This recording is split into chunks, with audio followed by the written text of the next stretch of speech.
Bismillahirrahmanirrahim. Assalamualaikum warahmatullahi wabarakatuh. Bismillahirrahmanirrahim. Alhamdulillahi rabbil alamin. Assalatu wassalamu ala asrafil mursalin. Asyhadu an la ilaha illallah wa asyhadu anna Muhammadan abduhu wa rasuluhu la nabiyya ba'dah.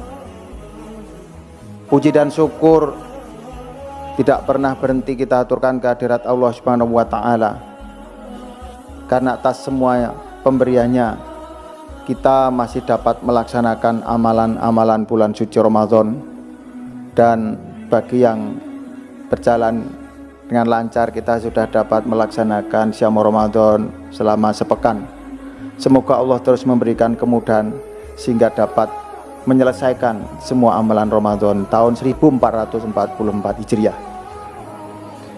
Jamaah rahimakumullah, pada malam hari ini tema yang diminta oleh panitia Ramadan Jamasba tentang wakaf, mensejahterakan di dunia dan nanti juga menjadi kebaikan di akhirat.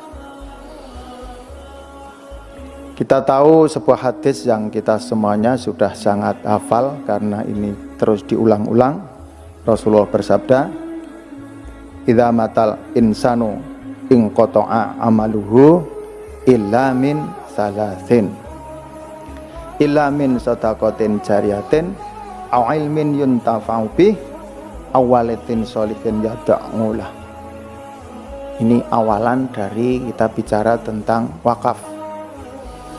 Kita semua sudah tahu, sudah hafal artinya bahwa ketika anak Adam wafat maka akan terputus semua kebaikannya kecuali apabila melakukan 3 hal.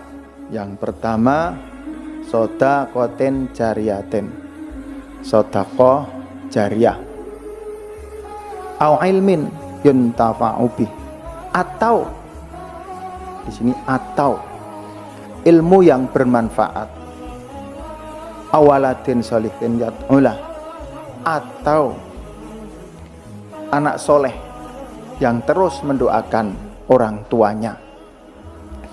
Atau berarti kalau salah satu sudah bisa mendapatkan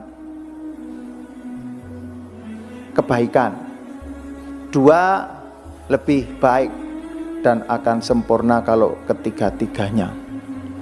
Ya, itu yang sering disebut bahkan siklus keabadian.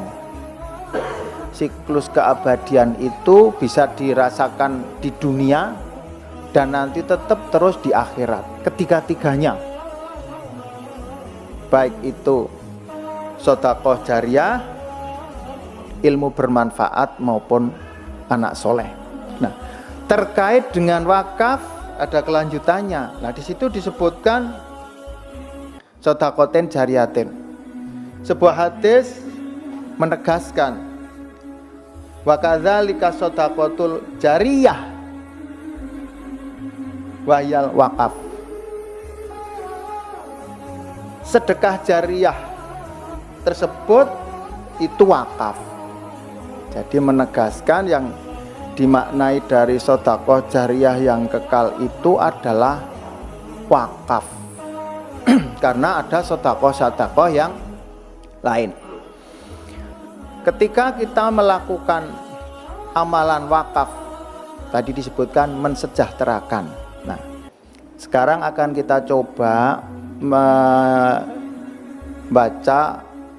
perjalanan perilaku wakaf yang dilakukan sejak zaman para sahabat. Ternyata ada sebuah hadis yang menyebutkan, ini hadis atau cerita ya, lam yakun ahadun min ashabin Nabi sallallahu alaihi wasallam dzu maqdirah illa waqaf.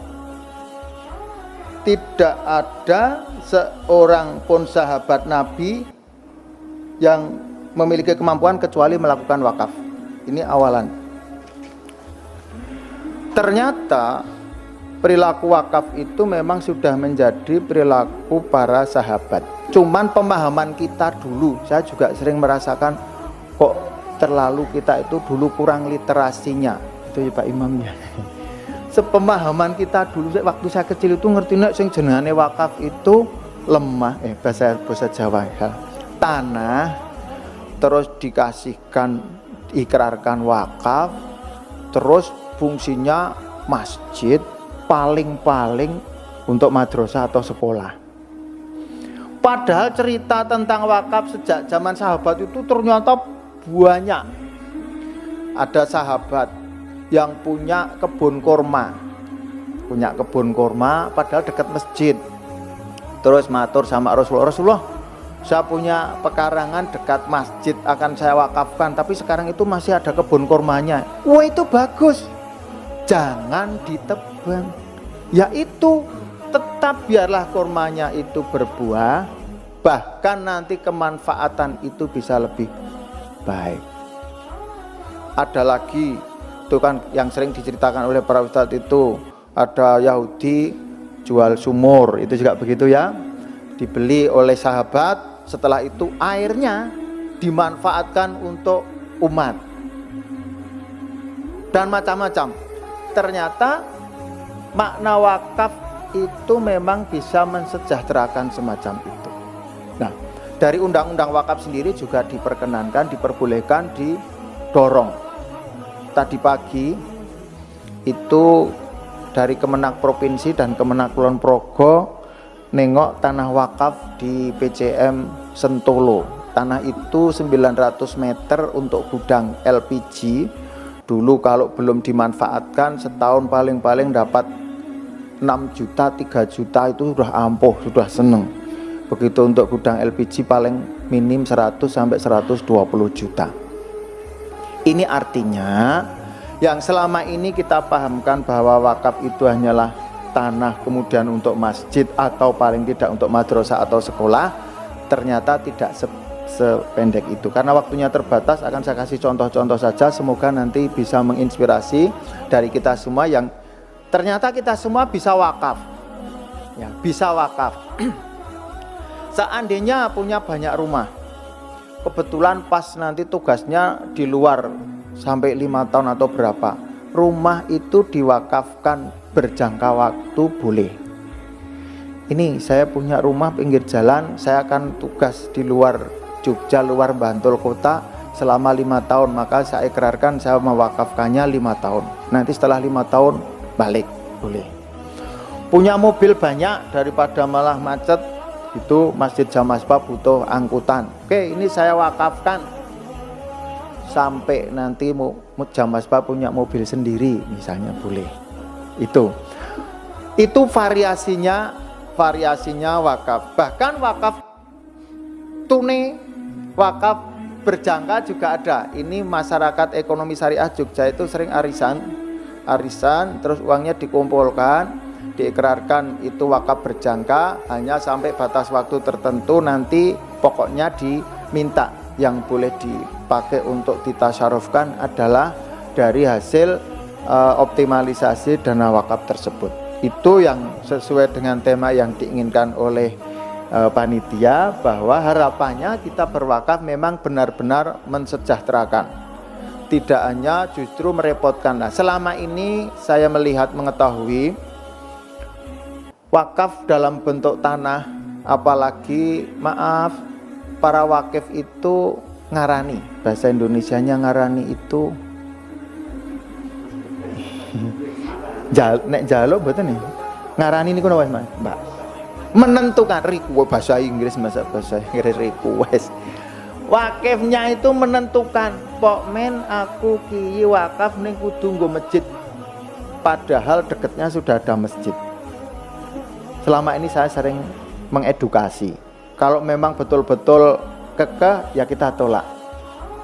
Tapi banyak yang begitu kita edukasi itu ada perubahan wawasan dan bahkan lebih leluasa.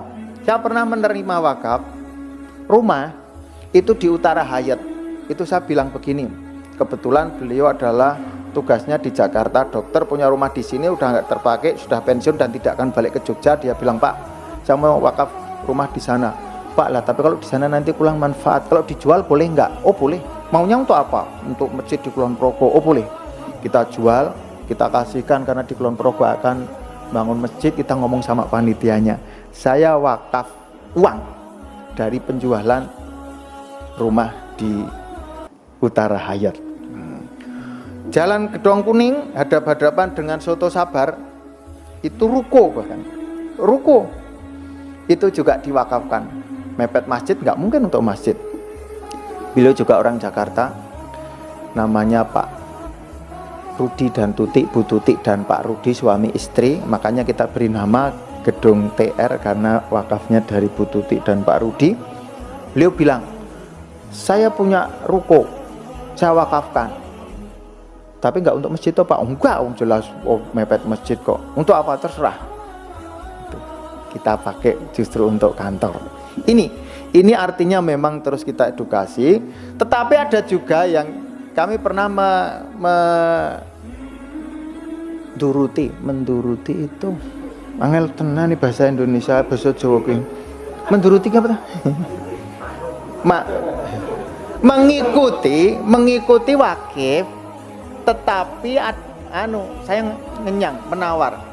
Ada pedagang pasar Beringharjo yang kaya raya, punya tanah 1.900 meter di dekat saya, terus mau diwakafkan tapi minta masjid. Di situ memang jauh masjid, namanya Mbah Kartono.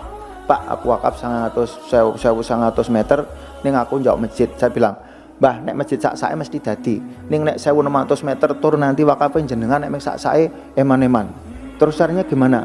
Ya mestinya kita tetap menggalang dana, gambarnya seperti Simbah terserah, tapi nanti kurangnya gambar itu Simbah nutup siap. Betul. Jadi memang partisipasi masyarakat ada. Masjidnya kira-kira harga 700 juta, masyarakat kira-kira bisa mengumpulkan dana 120 juta, tuntas dirampungan oleh Mbah Kartono. Itu juga boleh. Tetapi begitu ngarani tadi, request punya permintaan, dan itu kita tidak mungkin mengoptimalkan, saya sering menolak. Di jalan Parangtritis itu minta masjid, padahal dekatnya juga sudah masjid, kita rayu-rayu buat dijual, itu malah dibelikan di halamannya masjid itu. Wah itu tapi ini macam-macam. Ya sudah, kita nggak mau, nanti kan malah jadi masalah, wong sudah ada masjid kok minta wakaf untuk masjid. Nah, inilah harapan kita, triangulasi tadi benar-benar memang 3 hal yang akan menjadi keabadian itu bisa untuk mensejahterakan ketika kita di dunia dan di akhirat. Dan ini malah diadopsi. Kalau di ekonomi, udah lama ya? Berapa menit?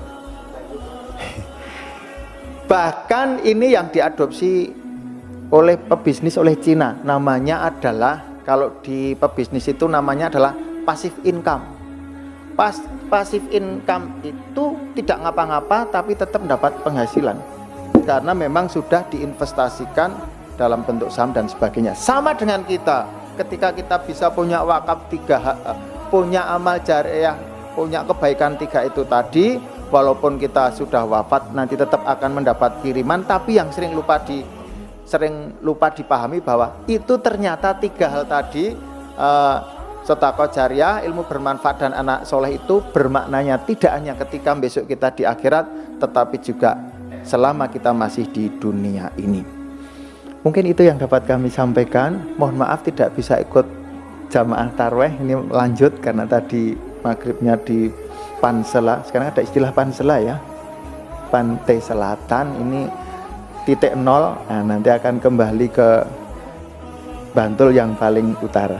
Atas segala kekurangan mohon maaf. Besok semoga bisa silaturahmi lagi. Assalamualaikum warahmatullahi wabarakatuh.